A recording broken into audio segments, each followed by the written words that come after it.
Oh boy, yeah. I guess we can go ahead and introduce these guys. Jazz fans are covering their eyes and ears right now because they don't want to. They don't want to go into this off season. Off season is going to bring a lot of pain. I think it's going to bring a lot of changes for this team. The Utah Jazz are in a spot where another just very disappointing playoff run, and losses bring about change in the NBA. In any sport, if you have continued stretches of not necessarily being a bad team, but you underperform. I mean, this team was built to win. It wasn't built to win the regular season or get the 50, 60 wins to which we've seen them achieve in the past few years. It was built to compete for a championship.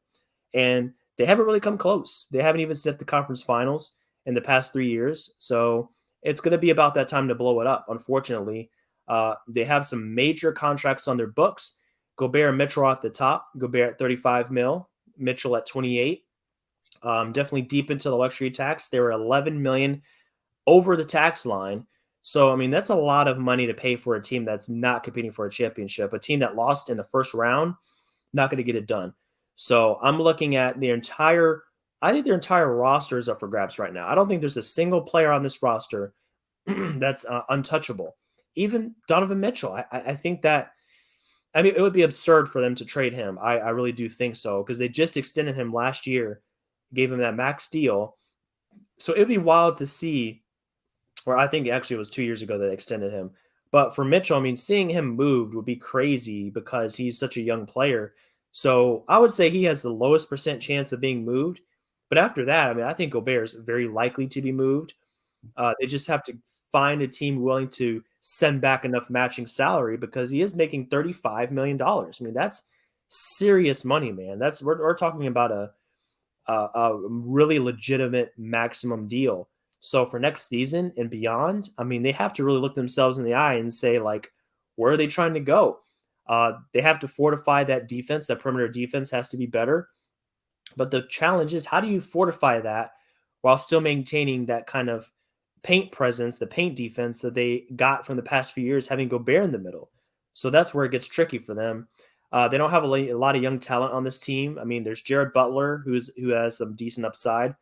Alexander Walker, I'm not really sure where he goes from here. He had a pretty terrible season in New Orleans, and then he didn't play basically at all once he got traded to the Jazz. And then after that, it's Hernan Gomez with 5 years experience, Royce O'Neal with 4, and then everybody else, you're looking at 7, 9, 10 years of experience. So I mean, there's a lot of veterans on this team. We don't talk about this enough, John. I mean, this team is old. Like, they're one of the top 3 teams in terms of average age in the league. Like, there's not a lot more. They're capped out. There's no more room left to grow for this team. So, yes, they had a pretty good year in terms of the record. I mean, they finished 49 wins. They were a pretty good team in terms of offense and defense. They finished with the best offense in the league, ninth in defense, but they can never really find a good balance. It was either their offense was bad, defense was elite. You show up the offense, the defense goes down. So they couldn't really find a balance. So that's unfortunate. And we're going to have to keep a close eye on this team because if you're looking for a way to upgrade your roster, especially from the center position, you got to be giving the Jazz a call because more than likely they have some guys that are willing to give up and switch up this roster because it's about time for a shakeup. It's just not going to get it done anymore. Before what I'm about to say, you mentioned at the beginning how Jazz fans maybe cover their eyes and ears. For those that are still listening, I mean, they really might. I don't know what they'll do when I say what I'm about to say because you were talking about that thing. I mean, like, there's a lot of change happening in Utah. I would think that American Express is going to really lose a lot of money on their jersey assurance program. That's what it sounds like. That's what it sounds like at this point. I'm sorry for these Jazz fans, but I looked up that when you mentioned the average age, I had to look it up and see what it was because I was curious. I'm like, you know what? They really must be up there. They're third behind the Lakers and the Nets. The Lakers are at 30, which is that alone is crazy. But the Jazz and Nets both are at 28.1. And really, there's a few other teams in the 27s, but most teams aren't there. Like, the league average is 26 with a lot of teams like in the 20. Like, all the teams, like, you're really excited about in the 24, 25 range. And then the teams above that, those are the teams that are maybe looking to make some moves or they're really competing.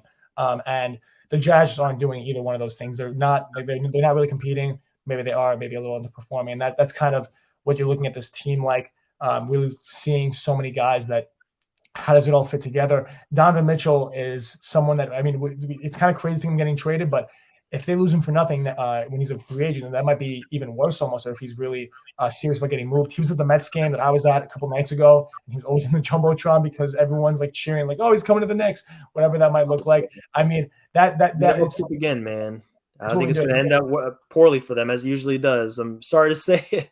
You were right. You were right. But that's that. I mean, that's what happened. I'm reporting what I'm seeing because that's what either New York is feeling or that's what he's he's going to all these games and people are thinking about this stuff. Oh, is Julius Randle going to the game to talk to again to come to the Knicks? Whatever that might look like. That's what the rumblings are.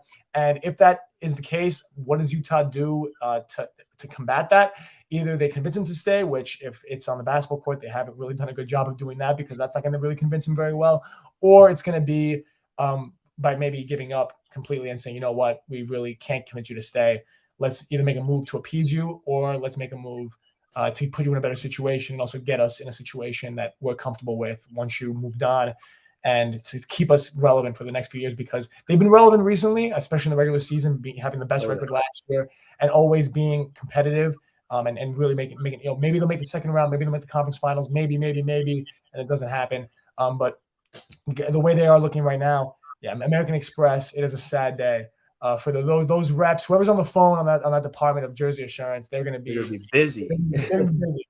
They're going to be, especially the Utah reps. Whoever the Utah reps are for that, I'm doing a little prayer for you guys. You guys have quite the month, quite the free agency coming up for you guys. Good luck.